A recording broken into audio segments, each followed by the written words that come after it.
So let's get right into it. We're going to be talking today about continuing to play the infinite game. And we're going to move from, we've been talking about skills acquisition plan. We're going to talk some more about that today and give you some firm actions that you've got to do there, but also now starting to plan for the infinite game, your profit acquisition investment plan, if we can just keep that terminology. So going from skills acquisition plan to investment plan, which is going to be your ongoing profit acquisition. We're going to go through some affirmations. We're going to get a little bit deeper than the last session, which was all about beliefs. We're going to take those beliefs and start using techniques, drills, exercises to get those deeper into our minds so that we actually learn them and they become new energized beliefs. And we're going to talk about some tools to do that, tools that I've been using for nearly 20 years now, and give you some suggestions. I've had to go on and done another bit of round of research on new ways to do this stuff. And of course, there's plenty out there, but this is not new stuff. It might be new to you, but it's not new material. Then we'll talk about some, during the session, ongoing skills acquisition and learning, because we never stop learning. Exactly. And one of those things, you talk about there, Gary, affirmations. You'd be surprised how many highly successful people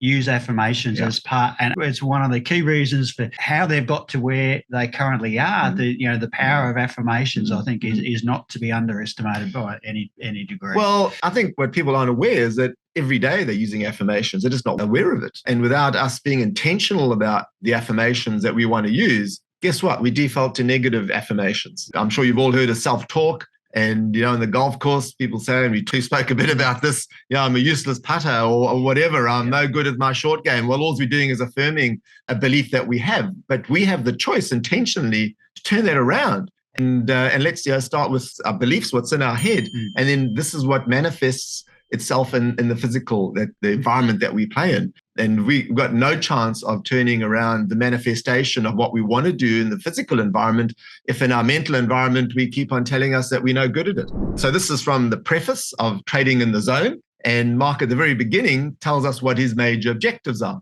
He said, I had 5 major objectives in mind in writing Trading in the Zone. What is the first one? Prove to the trader that more or better market analysis is not the solution to his trading difficulties or lack of consistent results. And I think we've gone over that many times, haven't we? Absolutely. Throughout the sessions. And it's an important point. Trying to analyze your way out of conflict and pain and fear and all those sorts of things is not the solution. It isn't. And let's appeal to your logical mind now, because some of you will be sitting there. In fact, probably the majority will be sitting there, and, having spoken to Mark about this for endless hours and seeing it in business here with people who struggle with this, is that people give it lip service. And even though they think that they may not be, what they're trying to do is analyze away the pain from market retracements. And you said, well, he goes, oh, no, the market retraces. It goes down. It doesn't go up all the time. But at a subconscious level, which does your bidding without you even knowing it, that's exactly what they're trying to do. They're trying to analyze away and make profits going long in a falling market. And then it doesn't happen. And the feelings that come from your subconscious of all the despair, disappointment, disillusionment and all that, people go, well, why do I feel that? They're not feeling it. And so what they're trying to do is they're trying to analyze a way. They try and come up with a way, making a stock go up that's not going to go up when the majority are going to go down in a falling market. So you can't analyze away your pain. Second one. So to convince the trader that it's his attitude and state of mind that determines his results. Right. So to provide the trader with a specific set of beliefs and attitudes that are necessary to build a winner's mindset, which means learning how to think in probabilities. Learning to think from the market's perspective, not your perspective. And I think we spoken about it to death, about what truly means to think in probabilities. And you should review the material. We went through that in detail and reread the material in Mark's book. To address the many conflicts, contradictions, and paradoxes in thinking that causes the typical trader to assume that he already does think in probabilities when he really doesn't. Which is what we just said. And it happens, and we're going to talk a little bit today, we're going to get some quotes from other people that we haven't used in the material so far about what happens between the conscious and the subconscious mind. And so this has to be instilled in the subconscious mind, and that does our bidding. You can't override your subconscious mind with your conscious mind unless you use your conscious mind to reprogram what's in your subconscious mind with respect to what you're trying to do. To take the trader through a process that integrates this thinking strategy into his mental system at a functional level. That's really moving from the conscious to the subconscious. And we've spoken about the 5 fundamental truths, 7 principles of consistency. And the process for doing it is a series of experiences, to use Mark Douglas's words, and also to use James Clear's words. and others and psychologists, and you can go read the books in psychology on this as well. And that series of experiences is the process. It's the learning process. It's the learning system, if you like, to get the beliefs into our subconscious that provide us with the outcomes that we want to achieve. And going from being outcome orientated to being process orientated. And the first process is a learning process, a skills acquisition process to get these skills instilled in the right parts of our brain as beliefs, right? And again, this is all in the preface. This is not even in chapter 1. This is right at the very beginning of the book. I assume that you already have your own system, your own edge. You must learn to trust your edge. And that's what our core business at Sharewell Systems has been now since 1998, is edges, mechanical edges, systems. And really the system, that the mechanical edge is just a tool. It's a stepping stone to get to what the real game is. The real game is getting our mind thinking in a way that's consistent with how the market operates, to think from the market's perspective. And what Mark Douglas has gone to great pains to try and prove to us and show to us, and through all of the experience he had in the, I think he says 17 years of coaching people before taking on writing the book and realizing where this comes from, is to get our beliefs in tune with the environment in which we're going to operate.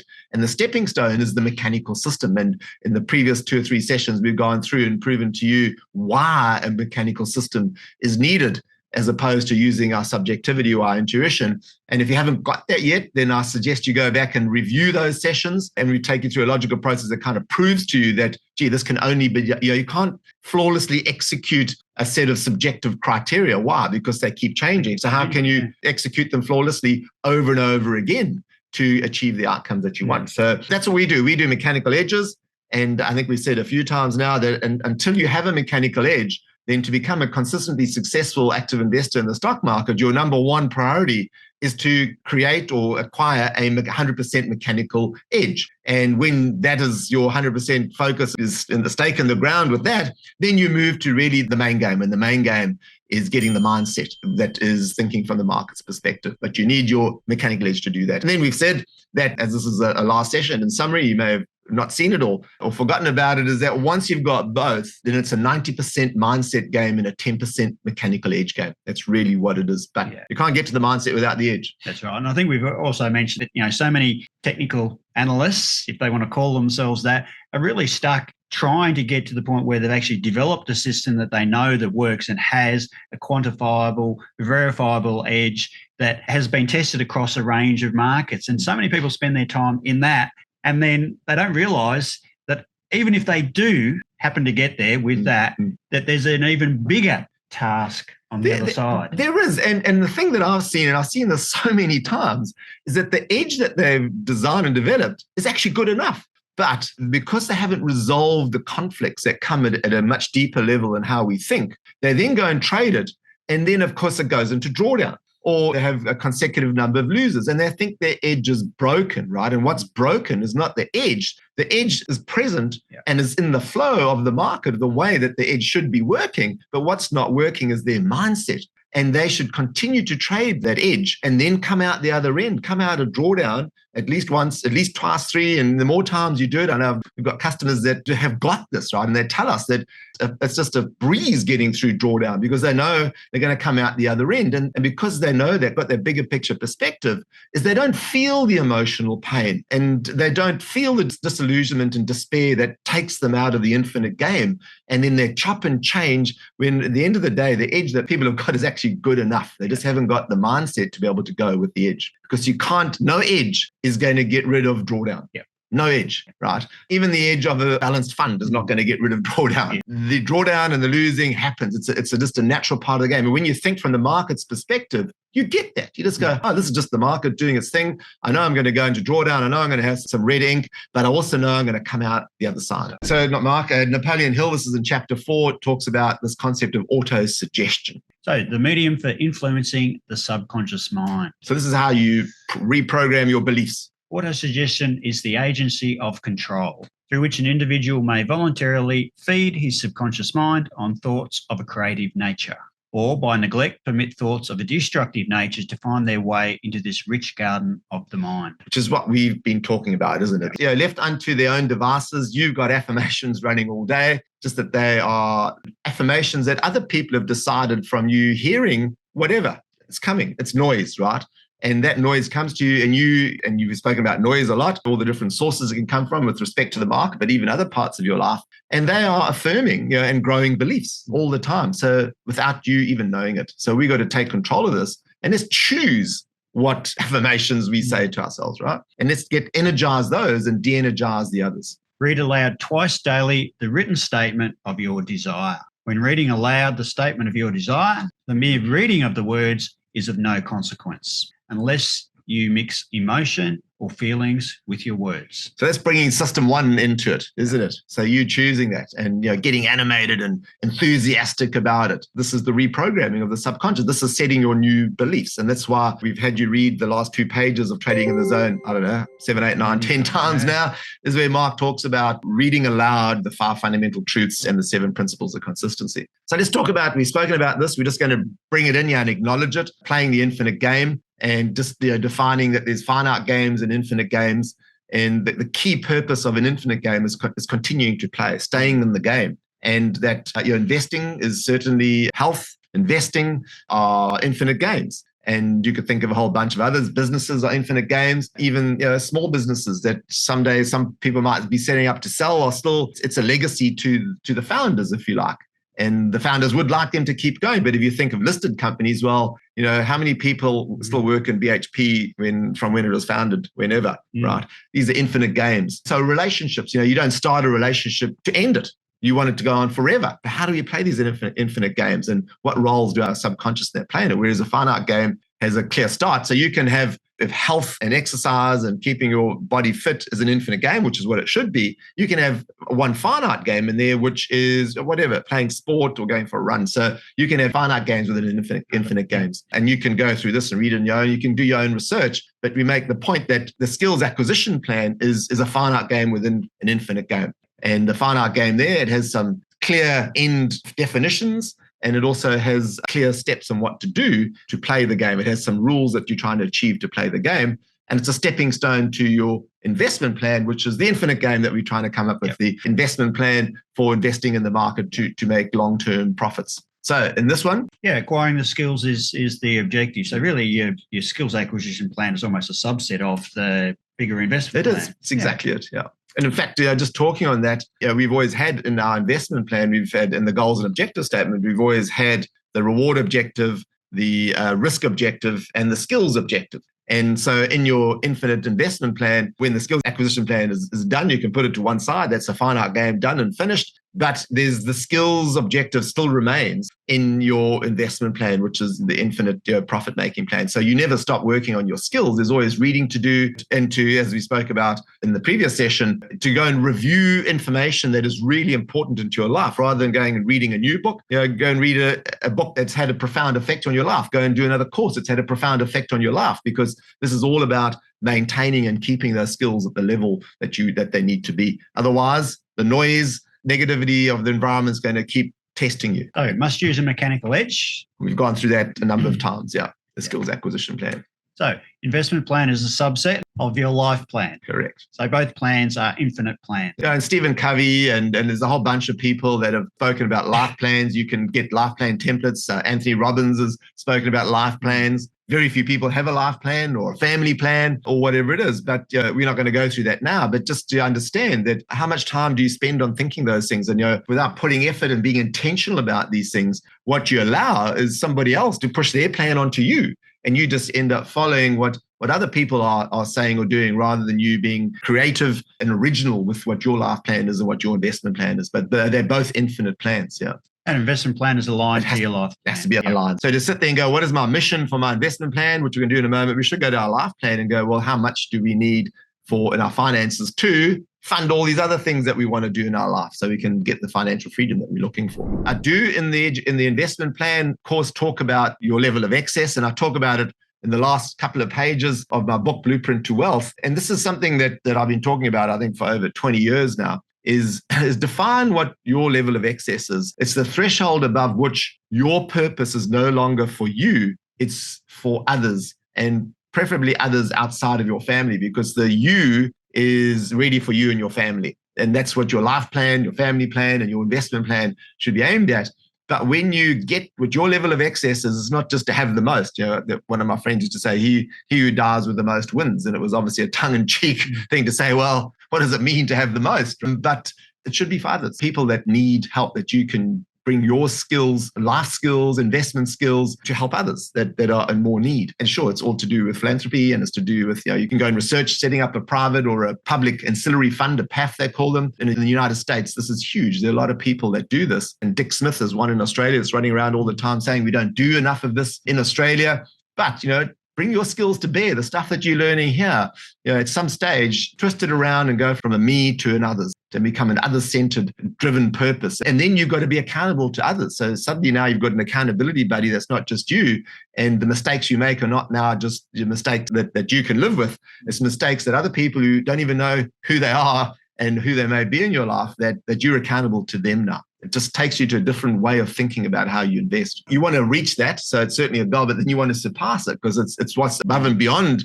the level of excess is what you're going to make available to others. It's a big exercise to go through and create an investment plan, and sometimes you can get a little bit bogged down in what sort of things should be in there, and you're not going to have the answers to all of them, but by providing a list of questions, it's going to be a really good starting point. You've got to start, and it's amazing having had this business now 28 years. We've been talking about investment plans for over 2 decades, well over 2 decades. And I'm still amazed at how few people actually have one, even though it's been all over our training for so long. And we provide templates and all sorts of things. It's absolutely imperative that you put the time into this. Talking to a client just the other day who's doing it for the first time, he said I've always had my plan in my head. But when he went to go and actually put his investment plan together, he's just amazed at how few answers he had, which he thought were in his head, right? And we were just going through that. But your mission purpose is what keeps you keeping on. It's your mission, your purpose, it's your big picture perspective that keeps you in the game. It helps you play the infinite game of investing in this infinite game of life. Right, actions to take.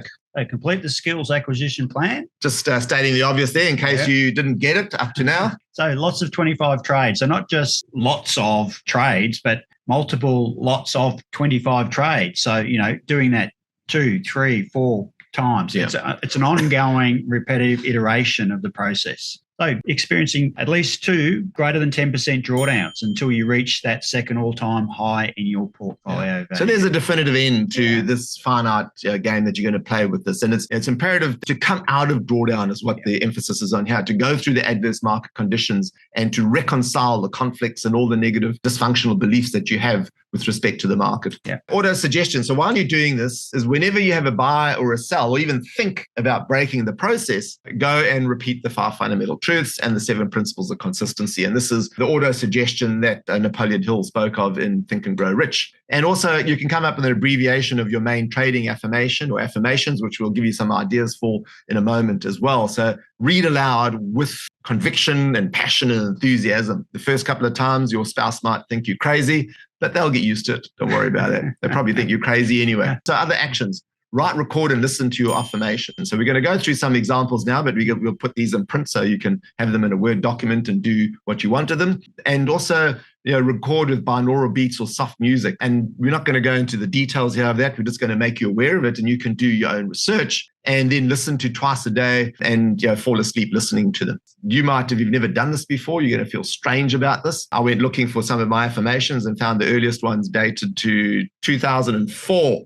to do with trading. And surprisingly, that's when I met Mark Douglas and did his Pathway to Consistency workshop. And then I found my golf affirmations as well. What I did with these back then is there was no such thing as a smartphone, but we had iPods. Ah, yes. Remember the iPods with the little wheel, the thing around there? And I used to listen to these with binaural beats every single night.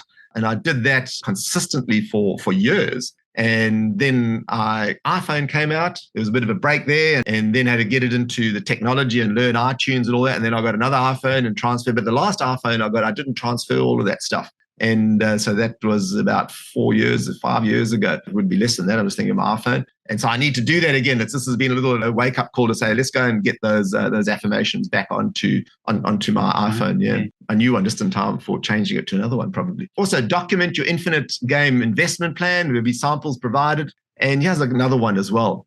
Consider consistency, skills, and confidence required to train your own portfolio in the public eye. Now, I speak to people and a lot of them compliment me on doing this, trading my own money in the public eye and the 2 public portfolios with real money. Consider doing it yourself, but not with a view to, and I'm using the word public eye there more as an accountability buddy, or the imaginary board report, to be accountable to something else. So you are, when you're trading, you are thinking about people are watching me. And you can decide whoever the people are or person is. And we're happy to be that accountability buddy for you if you want to. We're happy to be the people that you send your board report to, or you can send it to your spouse or somebody else, or even another trader, a colleague that you're close to. But it's important you do that. It's this check that you're responsible. It doesn't give you an easy way out, an excuse to make a mistake and then go, nobody knows. Yeah. But just have a think. Just have a think about what you would need to do to take a chunk of money, a couple $100,000 or $100,000, and trade it in the public eye. How you would go about that? Would you go about it using your discretion or your subjectivity or your intuition? Or would you want to go about it in a totally different way? So have some affirmations. So repeat these phrases. And we'll go through these pretty quickly in the interest of time, because you can come back and look at these, and we are going to put these on the website, right? So repeat these phrases over and over, and we get these. This is not exhaustive by any means. I am clear in my mind that I am losing nothing by trading mechanically. By the time I get to the end of my trading exercise, trading intuitively or subjectively without rules will seem like the most ridiculous thing in the world to do. I no longer expect trading intuitively or subjectively to bring me any financial benefit, so I have no reason to trade intuitively or subjectively. So these are taken out of my notes in the workshop that I did with Mark in 2004. And this is with respect to doing the exercise, right? So some people might have looked at it and balked and said, I no longer expect trading intuitively or subjectively to bring me financial benefits. Now, remember, the exercise is all about trading mechanically. So these are the beliefs that you must have at the time, because if you've got any conflict over this while you're going through this exercise and you think and you're going, I'm only going to trade mechanically while I'm doing this exercise, and then I'm going to move back to subjective and discretion. And well, then you've got conflict, right? Which means that that's going to cause hesitation. And at each time that you're not supposed to hesitate, and doubt and indecision, et cetera, et cetera. So this has got to become a belief for the duration of the trading exercise. But remember, and you do this through auto-suggestion and repeating to yourself over and over with conviction and emotion. But because it'll become a belief for the trading exercise, start changing clothes. You can change that belief if you so desire to move on to subjective and intuitive trading at a later stage, if you want to go there. But for the purpose of the trading exercise, you can't have conflicting beliefs. You just cannot. Otherwise, it'll become dysfunctional with respect to what you're trying to do. So this is skills acquisition. You can change those beliefs later if you want to. It's really interesting that some of those, Gary, that, the way that you're talking about yourself, I am clear of mind, I am making marvelous, positive long-term gains, those sorts of things, you're seeing yourself not just now, but into the future. Absolutely. And I'm looking at my notes again, and also, read James Clear. They're very emphatic that you got to talk in the first person with conviction. And Napoleon Hill said the same thing. It's first person with conviction. I think in probabilities because anything can happen in the market. I have a strong, unshakable belief in my consistency as a trader. I execute my edge over and over again without hesitation, fear, or uncertainty. I'm a peaceful trader in all market conditions. I make consistent and objective trading decisions with no conflict or discomfort. I do not hesitate when I have to execute a buy or sell in the stock market. Just talk a little about tools. So there's a wonderful tool called Audacity, which I used back then, even when I had iPods back in 2004, and have used many times since, which is a free tool. It's got tracks on it, and you can mix audio, you speaking, and I did this, and it is recommended that it is you that talks into this. So the suggestion is to experiment with subliminal affirmations. So you take these affirmations, you read them out, and you combine it with a track of soft music. And there are lots of tracks around. You can search YouTube and other sources as well. Most of them are just about all of them are for free these days. And you combine the tracks in Audacity, and then you also with binaural, and it's subliminal. So your voice you would reduce to a level that you can't hear. And you would have the music really, really soft. And people use soft rain and waterfalls and all sorts of stuff. The auto-suggestion and the subliminal affirmations of soft music is something that is definitely known to work. There are trained psychologists that use this, and other self-help people as well that are doctors in the game. So it's definitely worth looking at. And once you set it up, it's done. It's easy. And in fact, it's very peaceful. It's going to sleep. You find yourself going to sleep easier. This gentleman I found, Dr. Andrew Huberman, on binaural beats. Instead of soft music, you can use one of the other binaural beats, and you can read up on it. but you don't hear anything. Okay. So you actually take your voice down to a level that you can't hear it. It's just a very soft buzz with binaural beats. And that's what I used many, many years ago. I started using it and you don't hear anything. It's just amazing, but it's going in. So play around and experiment with that definitely is a tool worth looking at. So when does the skills acquisition plan end? Good question. Well, it's a finite game amongst the infinite game, isn't it? Correct. And this comes, I've quoted this because it comes straight out of what Mark told us, and I wrote down word for word what he told us in the workshop, is using a mechanical edge as the technique of confronting your conflicting beliefs. So this is causing you, when you do the bar, and you do this exercise, no wiggle room, and we've put the definitions of the trade entry and the trade exit in, I think, session 2. It's going to confront you and it's going to cause conflicting beliefs. And the whole idea is that it does, because that's what you've got to resolve. So you are there when you no longer experience any conflicting thoughts or energy. None. You just consistency over and over again, in the flow, pull the trigger. Your belief in peaceful consistency will cause you to act effortlessly and flawlessly in your own best interest without any discomfort or disappointment. Okay, sorry, that's incorrect. It should be peaceful. That should be in brackets A, not peaceful consistency, because Mark didn't say peaceful. He said your belief in consistency will cause you to act effortlessly and flawlessly in your own best interest without any discomfort or disappointment. So when you get there, that's when the skills acquisition plan ends. What we've found, and this is talking to customers over many years, and I can see a picture of people's faces in my head as I say this, is they went through 2, 3, 4, 5 drawdown periods and came out the other end to really get this. And we've chosen 2 for the skills acquisition plan on the basis that we've got a whole bunch of other tools and a higher level of training that we've done here that we believe 2 will get you there. But it may not, depending on how ingrained your dysfunctional beliefs are with respect to trading. But when you are there, when you can just act effortlessly and flawlessly, so no discipline is required. And the flawlessly, you can't trade flawlessly if you're trading with discretion, because you're basically making up or slightly changing the rules all the time, which means by definition, you're probably flawless already, except your outcomes aren't. So you've got to beat the market and effortlessly and flawlessly execute this no discipline. And then you are there. What is it we're trying to achieve? The defining characteristic that separates the winners, consistent winners, from everyone else is this. The winners have attained a mindset, a unique set of attitudes that allows them to remain disciplined, focused, and above all, confident in spite of adverse conditions. Right. And you'll know you're there as well when you can do that, right? Yeah. I don't think I could put the difference between consistent winners and everyone else more simply than this. The best traders aren't afraid. So when you are in deep drawdown, how afraid are you? So when you're doing the skills acquisition plan and you're going through the first or the second drawdown, how afraid are you? Put that into your trading journal and give it even if you throughout the whole journey of your trading journal, you have a 0 to 10 on your levels of fear, despair, disillusionment, some of those negative states of minds that we put in the previous session in session 7. And you can take a handful of those and rate them. Have a Richter scale for each side, a positive or a negative, and rate them. And then, if you are still afraid, then you're not there yet. You've got to get to that point where it's just the consistency is to do the right thing over and over again. I am a consistently peaceful, active investor in all market conditions. That's what we're aiming at. And that's the last slide of the last session of this intensive training, this process plus mindset intensive training.